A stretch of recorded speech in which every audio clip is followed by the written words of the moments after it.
Mesmerizing wedding collection. Tejaswini by Chungat Jewelry. Real estate രംഗത്ത് 12 വർഷത്തെ പാരമ്പര്യം.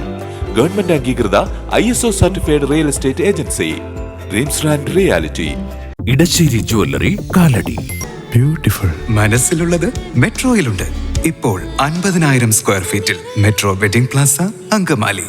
ബസ് സമരത്തിന്റെ ആദ്യ ദിനം വ്യാഴാഴ്ച ഉച്ച കഴിഞ്ഞപ്പോൾ അങ്കമാലി TB ജംഗ്ഷൻ അക്ഷരാർത്ഥത്തിൽ വിറകൊണ്ടു. ബസ് ഉടമകളും തൊഴിലാളികളും തമ്മിലുള്ള കൂട്ട അടി ഒഴിവാക്കാൻ കൃത്യതയോടെയും ജാഗ്രതയോടെയുമുള്ള ഇടപെടലാണ് അങ്കമാലി പോലീസ് നടത്തിയത്. അനിശ്ചിതകാല സമരാഹ്വാനം ലംഘിച്ച് ചില ബസ്സുകൾ റോഡിലിറങ്ങിയതാണ് സമരാനുകൂലികളെ ക്ഷുഭിതരാക്കിയത്. പലയിടങ്ങളിലും സർവീസ് നടത്തിയ ബസ്സുകൾ അവർ തടഞ്ഞിട്ടു. പണിക്കിറങ്ങിയ തൊഴിലാളികളുമായി തർക്കവും തെറിവിളിയുമെല്ലാം ഉണ്ടായി. ഉച്ച കഴിഞ്ഞതോടെ സ്ഥിതിഗതികൾ കൈവിട്ടു പോകുന്ന അവസ്ഥയിലെത്തി.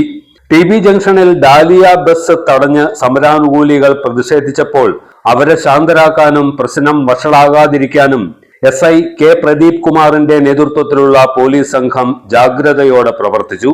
സമരക്കാരെ മാറ്റി നിർത്തി ബസ് കൊണ്ടുപോകാൻ കഴിഞ്ഞത് പോലീസിന്റെ പ്രകോപിതരാകാതെ കരുതലോടെയുള്ള ഇടപെടൽ കൊണ്ട് മാത്രമായിരുന്നു.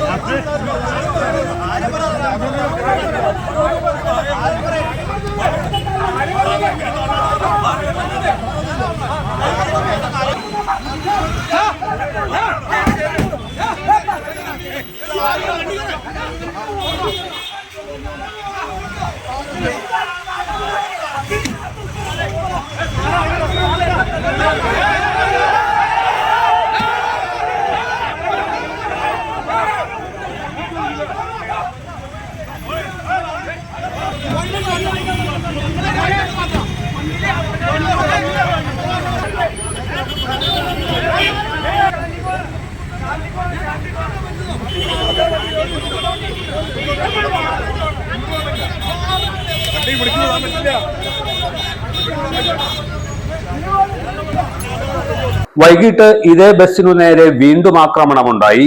ചില്ലു തകർന്നപ്പോൾ കടുത്ത സംഘർഷാവസ്ഥയാണ് നിലനിന്നത്. ചില്ലുകൊണ്ട് ഒരു തൊഴിലാളിയുടെ കൈ മുറിയുകയും ചെയ്തു. ബസ്സുടമകൾ സംഘടിച്ച് സ്ഥലത്തെത്തിയപ്പോൾ കൂട്ടത്തല്ലുമണത്തു. TB ജംഗ്ഷനിലെ കച്ചവടക്കാരും ഭയന്നു. എന്നാൽ അവിടെയും അങ്കമാലി പോലീസ് ഉണർന്നു പ്രവർത്തിച്ചു. SHO രമേശ് കുമാറിന്റെ നേതൃത്വത്തിൽ 2 വിഭാഗങ്ങളോടും സംസാരിച്ച് അവരെ അനുനയിപ്പിക്കാൻ പോലീസിന് കഴിഞ്ഞു. ബസ് മാറ്റി റോഡിൽ വീണ ചില്ലുകളും നീക്കം ചെയ്ത ശേഷമാണ് പോലീസ് മടങ്ങിയത്. SI മാരായ ബൈജുക്കുട്ടൻ, വിൽസൺ, ASI ഫ്രാൻസിസ്, CPO മാരായ രാജേഷ്, ഷിജാസ്, ഷെറീഫ് തുടങ്ങിയവർക്ക് പുറമെ ഹൈവേ പോലീസ് ടീമിന്റെ ഇടപെടലും എടുത്തു പറയേണ്ടതാണ്. വീടെന്നും സ്വർഗമാക്കാൻ ഓർമ്മ പ്രോഡക്ട്സ്.